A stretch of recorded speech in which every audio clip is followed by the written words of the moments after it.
Hello friends, welcomes to Kanaga's Tamil சமையல். இன்றைக்கி நாம் என்ன டிஷ் பார்க்க போகிறோன்னா புதினா சட்னி. வாங்க எப்படி செய்யலான்னு பார்க்கலாம்.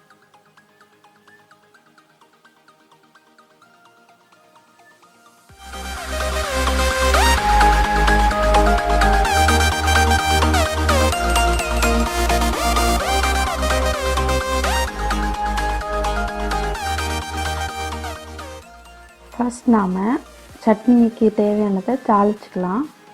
கொஞ்சமாக எண்ணெய் விட்டுக்கோங்க. எண்ணெய் சூடானதுக்கப்புறமா அதில் கொஞ்சமாக கடுகு போட்டு தாளிச்சிக்கலாம். கொஞ்சமாக நான் கடுகு போடுறேன். அது லைட்டாக கிளறி விட்டோம்னா கடுகு சீக்கிரம் பொரிஞ்சிடும். இப்போ கடுகு பொரிஞ்சதுக்கப்புறமே அதில் நம்ம உளுத்தம்பருப்பு சேர்க்க போகிறோம். ஃபஸ்ட்டே தாளிச்சிட்டிங்கன்னா உங்களுக்கு ஈஸியாக இருக்கும்.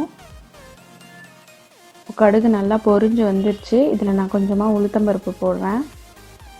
உளுத்தம்பருப்பு போட்டு கொஞ்சம் சிம்மில் வச்சு செய்யுங்க. ஏன்னா உங்களுக்கு அது நல்லா செவந்துடும், அப்புறம் உங்களுக்கு நல்லா இருக்காது. இதில் கொஞ்சம் பெருங்காயப்பொடியும் சேர்த்துக்கோங்க.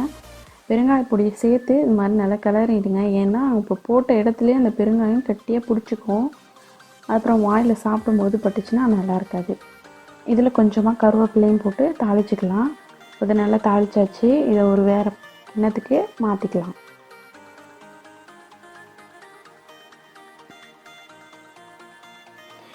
இப்போது கொஞ்சம் எண்ணெய் விட்டுக்கோங்க. சட்னிக்கு தேவையானதை நம்ம வதக்கலாம்.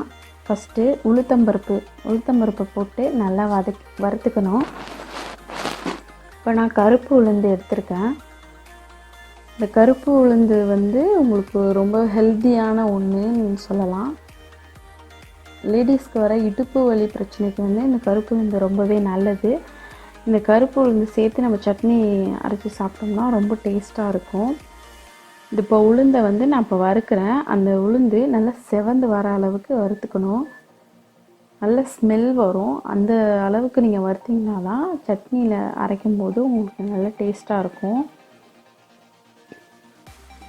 உளுந்து நீங்கள் நிறைய வெரைட்டியாக எடுத்துக்கலாம். வடை, களி அந்த மாதிரிலாம் செஞ்சு சாப்பிட்டிங்கன்னா ரொம்பவே நல்லது. இப்போ நல்லா வறுபட்டுச்சு. அடுத்தது நான் ஒரு புடி அளவுக்கு புதினா சேர்த்துக்கிறேன். இதையும் நல்லா வதக்கிக்கணும். வதக்கிட்டு அரைச்சிங்கன்னா தான் சட்னி ரொம்ப டேஸ்ட்டாக இருக்கும். வதக்காமல் அரைச்சா ஒரு மாதிரி பச்சை ஸ்மெல்லாக இருக்கும். அது அவ்வளோவா டேஸ்ட் இருக்காது, சாப்பிட மாட்டாங்க மேக்ஸிமம். அதனால் நல்லா வதக்கிக்கிறோம். ரொம்ப வதக்காதீங்க, லைட்டாக வதங்கினாலே போதும். இப்போ நான் போட்டிருக்க அளவை விட கொஞ்சம் கம்மியாக ஆகணும்.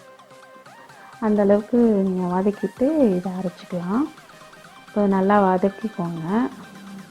பார்த்திங்களா, நம்ம போட்டதை விட இப்போ கொஞ்சம் நல்லா சுருண்டு வருது இந்த இலையெல்லாம். இப்போ கரெக்டான ஸ்டேஜ். இந்த ஸ்டேஜில் நாம் எடுத்துக்குவோம். இது எல்லாத்தையும் நல்லா ஆற வச்சுருங்க. ஆற வச்சா தான் நமக்கு அரைக்கலாம். இப்போ இதில் கொஞ்சமாக நம்ம தேங்காய் சேர்த்துக்கிறோம். தேங்காய் எதுக்காக சேர்க்குறோம் அப்படின்னா, நல்லா திக்னஸாக ஒரு சட்னி அரைச்சிங்கன்னா, வெறும் உளுத்தம்பருப்பையும் புதினா வச்சு அரைச்சா குறைன்னு இருக்கும். தேங்காவை சேர்த்து அரைச்சோம்னா நல்ல டேஸ்ட்டாகவும் இருக்கும், நல்லாவும் இருக்கும். தேங்காய் ரொம்ப வதக்கிறாங்க. தேங்காய் லைட்டாக சூடு வரணும், அவ்வளோதான். ஏன்னா ரொம்ப வதக்கிட்டிங்கன்னா உங்களுக்கு கொழுப்பு அதிகமாகிடும். கொழுப்பு அதிகமாகிடுச்சுன்னா தேவையில்லாத ப்ராப்ளம்ஸ் தான். அதனால் லைட்டாக சூடு வர அளவுக்கு வதக்கினீங்கனாலே போதும். இப்போ இது போதுமானது. இதை நம்ம எடுத்துக்கலாம். எடுத்து ஆற வச்சுருங்க. இப்போ நம்ம சட்னி அரைக்கிறதுக்கு ரெடி ஆயிடுச்சு. இதில் நான் கொஞ்சமாக உப்பு சேர்த்துருக்கேன். உங்களுக்கு தேவையான அளவுக்கு உப்பு சேர்த்துக்கோங்க. அப்புறம் புளி புளிப்புக்கு தகுந்த மாதிரி. சில பேருக்கு ரொம்ப புளிப்பாக பிடிக்கும், அதனால புளி கூட போடுறீங்கனாலும் வச்சுக்கலாம்.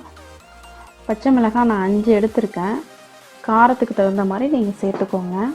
இப்போ இதில் நம்ம வதக்குனது எல்லாத்தையும் இதோட சேர்த்து அரைக்க போகிறோம். எல்லாம் நல்லா ஆறிடுச்சு. ஆறினதுக்கப்புறமே தான் அரைக்கணும். நீங்கள் சூட்டோடு அரைச்சிங்கன்னா அதோட டேஸ்ட்டு, ஃப்ளேவர் எல்லாமே சேஞ்ச் ஆகிடும். அதனால் நல்லா ஆற வச்சுட்டு அரைங்க. இது ரொம்பவே டேஸ்ட்டாக இருக்கும். ஹெல்த்தியானது, ரொம்ப ஹெல்த்தியானது இந்த புதினா. பசி அதிகமாக தூண்டும்.